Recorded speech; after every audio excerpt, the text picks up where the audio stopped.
آج کل کی دنیا میں جہاں ہر چیز فوری مل جاتی ہے اور اتنی ہی جلدی بھلا دی جاتی ہے، ذرا ایک ایسی زندگی کے بارے میں سوچئے جو صرف قدیم علم کو بچانے کے لیے وقف ہو۔ آج ہم ایک ایسی ہی شخصیت، مکہ کے عظیم عالم مولانا لطیف الرحمن قاسمی کی حیرت انگیز کہانی جانیں گے۔ ان کی زندگی خود اس بات کا ثبوت ہے کہ علم کی سچی لگن کیسی ہوتی ہے۔ تو سوال یہ پیدا ہوتا ہے کہ آج کے اس ڈیجیٹل دور میں جہاں معلومات بس ایک کلک کی دوری پر ہے، کوئی حدیث کا حقیقی ماہر، ایک ماسٹر کیسے بن سکتا ہے؟ یہ صرف ایک سوال نہیں ہے، بلکہ یہی وہ پہیلی ہے جس کا جواب ہمیں مولانا قاسمی کی زندگی کے سفر سے ملتا ہے۔ اچھا، ان کی کہانی کو سمجھنے کے لیے ہم ان کی زندگی کے 5 اہم حصوں کو دیکھیں گے۔ پہلے ان کا تعارف، پھر ان کی تعلیم کی بنیاد، اس کے بعد حدیث میں ان کی خاص مہارت، پھر مکہ میں ان کا تحقیقی کام، اور آخر میں ان کا علمی ورثہ اور اثرات کیا ہیں۔ تو چلیے اس سفر کا آغاز کرتے ہیں اور جانتے ہیں کہ مولانا لطیف الرحمن قاسمی کون ہیں اور ان کی علمی پہچان کیسے بنی۔ مولانا لطیف الرحمن قاسمی صاحب کی پیدائش 1964 میں ہندوستان کے صوبے اتر پردیش میں ہوئی۔ ان کا پورا نام ہے لطیف الرحمن بن صغیر احمد خان۔ مولانا کی پہچان کا جو مرکزی نقطہ ہے وہ ان کا محدث ہونا ہے۔ اچھا، تو محدث کہتے کس کو ہیں؟ یہ وہ عالم دین ہوتے ہیں جنہوں نے اپنی پوری زندگی پیغمبر اسلام صلی اللہ علیہ وسلم کے اقوال، افعال اور تعلیمات کی روایات کو سمجھنے اور انہیں محفوظ کرنے کے لیے وقف کر دی ہو۔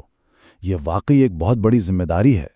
آپ دیکھیں گے کہ ان کے نام کے ساتھ 2 خاص نسبتیں جڑی ہیں: بہرائچی، جو ان کے آبائی شہر بہرائچ کی طرف اشارہ ہے، اور قاسمی، جس کا تعلق ایشیا کی عظیم اسلامی یونیورسٹی دارالعلوم دیوبند سے ہے۔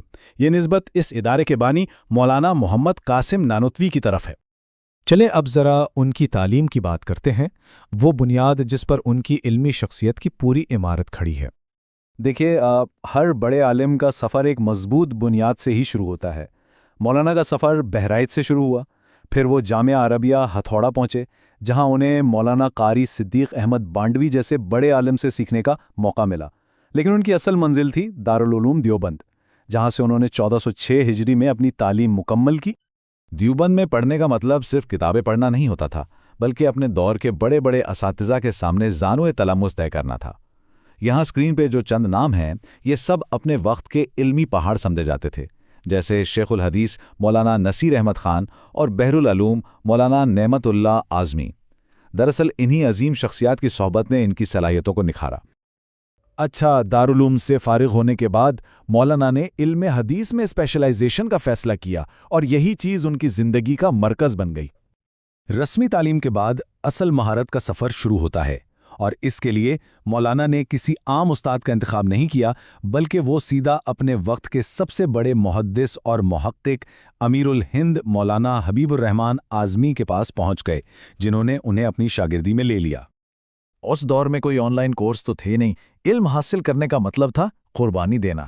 وہ بار بار مو کا سفر کرتے، کئی دن اپنے استاد کے پاس ٹھہرتے اور حدیث کے علم کے سمندر میں غوطہ لگاتے۔ اسی محنت اور مشقت نے انہیں مخطوطات، یعنی جو پرانے ہاتھ سے لکھے ہوئے نسخے ہوتے ہیں، ان کو پرکھنے کا ماہر بنا دیا۔ ان کی محنت کا اندازہ کیسے لگایا جائے؟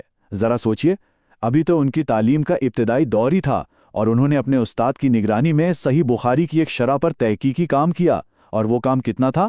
1500 صفحات کا۔ جی ہاں، 1500 صفحات، اور یہ تو صرف شروعات تھی۔ اب ہم ان کی زندگی کے اس دور میں داخل ہوتے ہیں جہاں ان کا علمی کام اپنے عروج پر پہنچا، یعنی مقدس شہر مکہ مکرمہ میں۔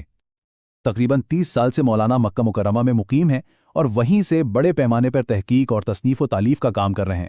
اللہ نے ان سے وہ کام لیا جس کی امت کو واقعی بہت ضرورت تھی، اور مکہ میں ہی انہوں نے اپنا سب سے بڑا شاہکار تخلیق کیا، الموسوعۃ الحدیثیہ لمرویات الامام ابی حنیفہ۔ یہ کوئی عام کتاب نہیں ہے، یہ امام ابو حنیفہ سے منسوب تمام احادیث کا ایک بہت ہی جامع انسائکلوپیڈیا ہے۔ یہ ایک ایسا کارنامہ ہے جو صدیوں تک یاد رکھا جائے گا۔ اب یہ دیکھیں کہ ان کا کام کتنا وسیع تھا۔ ایک طرف تو ہیں ان کی اپنی تصانیف جیسے الموسوعہ، لیکن دوسری طرف ایک اور بہت اہم کام ہے، اور وہ ہے پرانی کلاسیکی کتابوں پر تحقیق کرنا۔ انہوں نے امام ابو یوسف کی کتاب الآثار یا پھر خوارزمی کی جامع المسانید جیسے علمی خزانوں کو سمجھے کہ ایک نئی زندگی دی، تاکہ آج کے دور میں ہم جیسے لوگ ان سے فائدہ اٹھا سکیں۔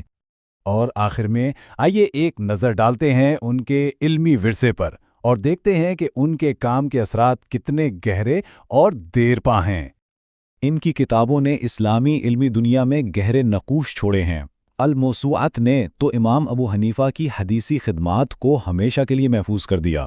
تحقیق المقال نے فضائل اعمال جیسی مشہور کتاب کا علمی دفاع کیا، اور جامع المسانید پر ان کی تحقیق نے ایک بہت بڑے حدیثی مجموعے کو آج کے محققین کے لیے آسان اور قابل رسائی بنا دیا۔ ان کے بارے میں جو کہا جاتا ہے وہ بالکل درست ہے۔ ان کی شخصیت ہمارے لیے ایک بہت بڑی نعمت ہے۔ اللہ ہم سب کو آپ سے استفادہ کرنے کی توفیق عطا فرمائے اور آپ کا فیض پورے عالم میں جاری و ساری فرمائے۔ یہ الفاظ خود بتاتے ہیں کہ ان کا مقام اور مرتبہ کیا ہے۔ تو آخر میں یہ سوال پھر ہمارے سامنے ہے، معلومات کی اس تیز رفتار دنیا میں مولانا قاسمی جیسی زندگی سے کیا سیکھا جا سکتا ہے؟ ایک ایسی زندگی جو گہری اور صبر آزما تحقیق کے لیے وقف ہو۔ ان کی کہانی ہمیں ایک لمحے کے لیے رک کر یہ سوچنے پر مجبور کرتی ہے کہ حقیقی علم کی اصل قیمت کیا ہے اور ہم اسے اپنی زندگیوں میں کیسے تلاش کر سکتے ہیں۔